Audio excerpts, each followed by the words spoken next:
I can get it in. Personal problem. Look at that. Welded on the wrong side. Complete idiot.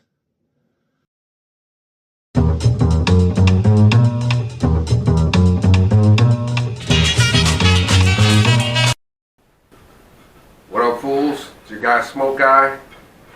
This time on Failure Technique, we're going to be talking about the Sleeping Tiger build. We're in the assembly process right now. We still have some fab work to do, but that's what we're going to talk about this week. So the Sleeping Tiger, I bought it as a 73, I think, Honda CL350 in pretty rough condition. It was just kind of like laying in a guy's backyard. Cheap price, so I picked it up. Didn't really know much about it. You know, it's a parallel twin, kind of like a dual sport enduro scrambler, whatever you want to freaking call it. You know, it's actually 325cc because manufacturers like to lie. So keep that in mind, folks. Yeah, it's dual sport. You know, it's got the Trials tires on it. We put some, at least a good set of used tires on it. And yeah, it was, you know, Honda in the early 70s, kind of getting into the,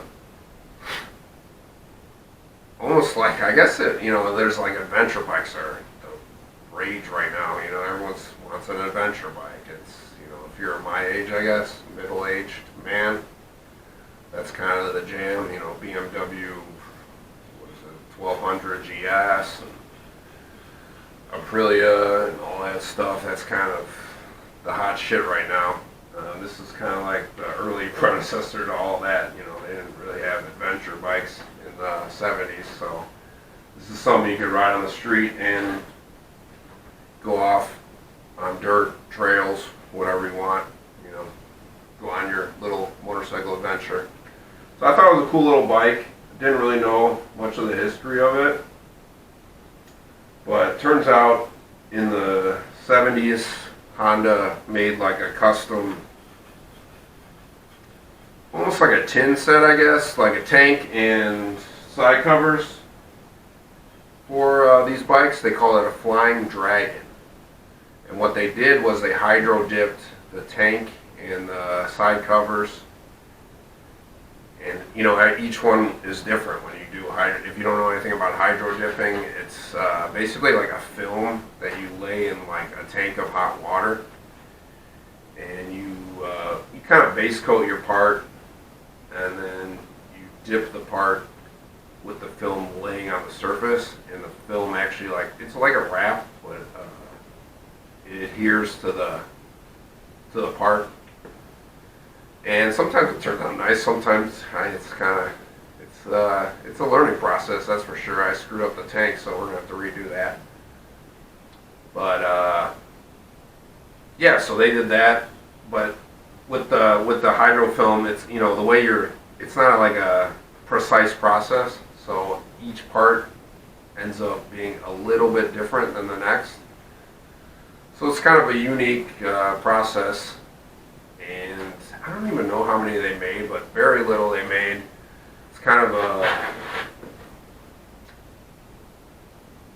I don't know, guys are looking for them. So I thought it was a cool story. Wanted to put like my spin on it. So we're doing, you know, Flying Dragon, we're doing Sleeping Tiger. So went with kind of like a white with the gold paint scheme. The film is kind of like I don't know, it's almost like an end of days, you know, bleeding sky type of hydro dip. And I think we're gonna do like a bird and flower style, which is an old like Asian art practice. Look it up if you want. You know, I always like those paintings. They're like watercolored with little characters in the corner. You know, most of the subject matter is bird and flower, but I think I want to do like, you know, a tiger. It's usually had blossom trees in it, maybe something like that over the hydro dip. I think that would add to it, probably because I'm psychotic and I can't just leave things semi-normal. I'm trying to restrain myself on this build. You know, knowing me, I would have just made my own fenders, made the tank. I made grips, I made levers, I made pegs, foot controls, everything else. But I'm trying to keep it fairly stock. You know, I would have, who knows, my wild ass mind would have built the front end for it or something. I always want to like improve whatever they did. So if you're interested in that, you know, you got an old bike that, you know, they work and they're fun, but some of them can be rough, you know. So I like to try to improve the engineering, you know, try to use some of the modern engineering, put that into the old vintage stuff. Sometimes I like to just leave it the way it is. This one I'm not even sure because I still got to do the carbs. I'm either going to rebuild the carbs. I might go into 2 into 1. This is a parallel twin. Might go 2 into 1 carb setup. Or I might go inject it. I don't know. I mean, if this is going to be over the winter, so I guess it depends on the time that I have, how wild I'm going to go with it. You know, if I run out of time, then it's just going to be dual carb, you know, and it'll run perfect like that. But, you know, I always like to do something different. You know, it's easier to mess with 1 carb than 2. You don't have to sink it then, you know, it's just easier maintenance, you know, and then the injectors, I don't know, I'd have to probably come up with some wild system that might not be ideal for someone who would want to buy this bike. But that's kind of, I think, where we're at right now.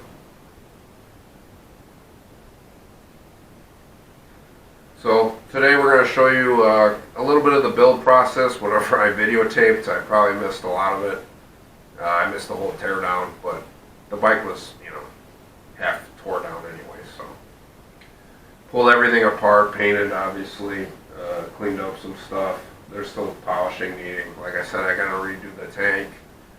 I tried making the side covers. They didn't turn out the way I wanted to, so I got to do that again. We had a little issue with the levers, so working on that as well. Grips are all good. So we're putting it together and then still working, ironing things out. So check it out. I'll show you how, you know, I'm going to voice over all the footage, so let you know what's going on, how my process, what we're doing. Check it out. Alright, we tore the forks down, rebuilt everything, new seals, painted them, and then threw them back on the bike. Same thing with the rear shocks, pulled the springs out, painted the housing and the spring. We went with white housing, gold spring. Went through everything, made sure everything's all good. I probably should have revalved it, but what are you going to do? We use those compressors. I think I got them off Amazon. If I can find them, I'll leave a link in the description. Here we're filling some holes on fender. I use silicon bronze with copper backing. There we're turning for the pegs. I think that's for the pegs. We also did the same basic process for the grips. Here's me probably welding that shifter on the wrong side. You'll check that out later. Well, actually, that was in the beginning, and you'll see it much later. That's the Kickstarter, welding it up. Basically, just use the stock levers and then change the pegs. Basically, did turned some steel rod with the little design in it. Here's me working on the failed side cover. It just didn't turn out. I'm using a planishing hammer that I built myself. I'm considering selling them. You know, I think it's an upgrade from like a Harbor Freight crappy one. It's not as good as like, you know, Sosa Metalworks or Japan's Customs, nothing like that. But I think it'd be a decent mid-grade planisher. Then I was cutting the levers out there on the bandsaw, and now we're into the assembly process. And we're putting the front end together, the wheels. The tires that came with the bike were trash, so I actually had a decent set of like trials, Dunlop trials, good used ones, so we threw those ones on the original wheels. And there's me putting the shocks on, freshly painted. I think it's a pretty nice paint scheme. We went with a gold bottom tree, and then the top tree, I think I'm just going to keep it polished. I think I'm kind of a asymmetrical guy, so keep it that way. Here's me throwing on the bars. I made my own risers. Or no, those are stock risers. Where did I make my risers? Oh, my chopper, the Faro chopper, which will probably be on the next episode, is I made risers for that. So stock risers, made the grips and the levers.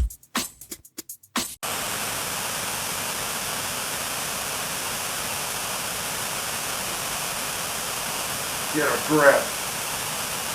Get a handle on your life. New Handlebar, darkcloudfab.com. Check it out.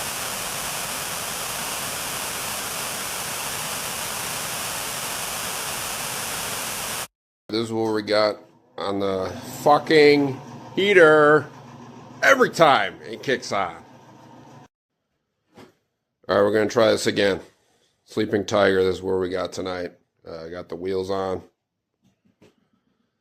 Front end, sort of. Everything's kind of just, in place. I got to obviously figure out, make adjustments. I need hardware. I got a punch for the shock mount. So, yeah, and I have like 8 to 10 projects going on, and I think I have one stand, and I have a car floor jack. What is wrong with me? I'm using blocks of wood. I need to make a stand for this thing. I'm gonna get off my ass and make one. So yeah, so this is what we got so far. I always like to make my own levers, just because I'm insane like that. And this time I made some grips too, like aluminum grips. I think they look pretty cool. I got to figure out how they're gonna work, but yeah, should be a good bike.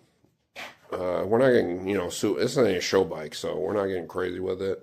It's going to be a little sweaty. I mean, it's basically been mostly spray painted. I mean, look at the engine. Obviously needs some cleaning up, but I kind of like how it fades into the case. I think I'm going to keep it that way. And I think I'm going to keep the top trees aluminum. Because, I don't know, I think I like it like that. So, I know it's kind of not uniform, but I'm not a uniform kind of guy. So, that's where we're at today. Yeah. All right, back to assembly.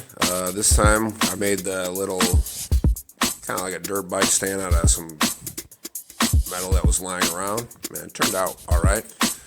With the engine not in, it was kind of difficult to balance, but here's me basically wrestling a bear. It's tough, man. It's to have that thing flopping back and forth and trying to put a heavy ass parallel twin in there was it's probably a smarter way to do this, but this is the way I chose. So we got it done. It got in there. It took a lot of handling. What up, fools? Sleeping Tiger. We got the motor sort of in there. We made a stand today. Basically just took a bunch of shit that was laying around, steel that was laying around, and I slabbed it together and made a stand because I'm stupid and I don't have any stands. So it's working for now. I think I should have made it a little wider. I must have mismeasured or something, but it actually works better with the engine on. With the engine off, it was flopping around. I think it was gonna fall, but it seems pretty stable. I used a ratchet strap just to make sure it doesn't fall over. So we're getting there, man. Keep saying Sleeping Tiger on a stand, moving forward, engine. got a lot more to do. I nicked up some paint, so we're definitely going to have to do some touch-up stuff. And that's where we are tonight. Yeah. All right, more assembly. Looks like I'm doing the grips and the levers here. The levers were really tight on the bars initially, so I made extensions for them. It's all aluminum. I made the clamp, the lever, everything.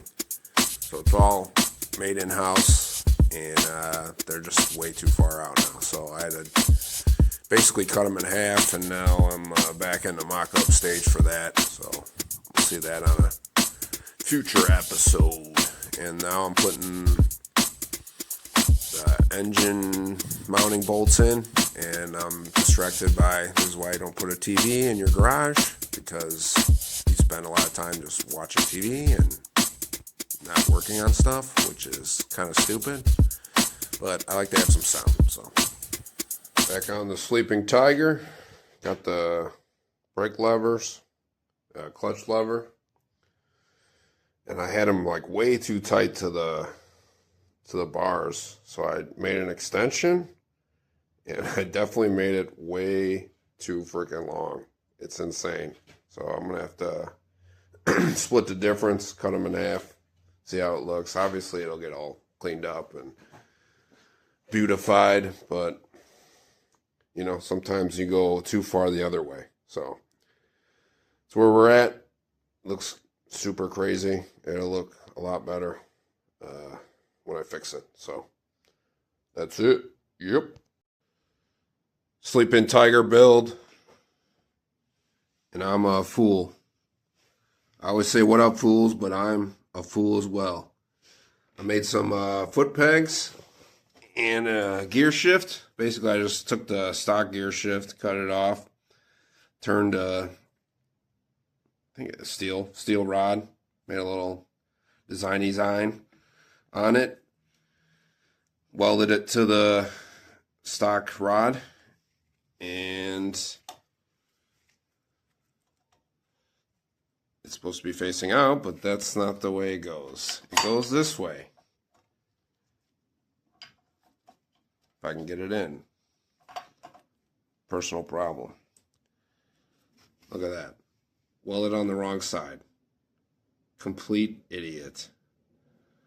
This is why we talk about failure technique. We fail, we fail, we fail, we succeed. Back to it. Yep.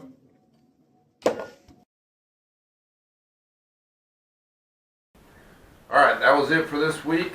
Failure technique. We did a bunch of shit. You know, foot controls. Fixed the fender. Did some side covers that didn't really work out. Showed you how I pulled the springs off the shocks. You know, I got them back together, painted them. What else did we do? And then assembly process and whatever else was in the video that I forgot already. So, till next time.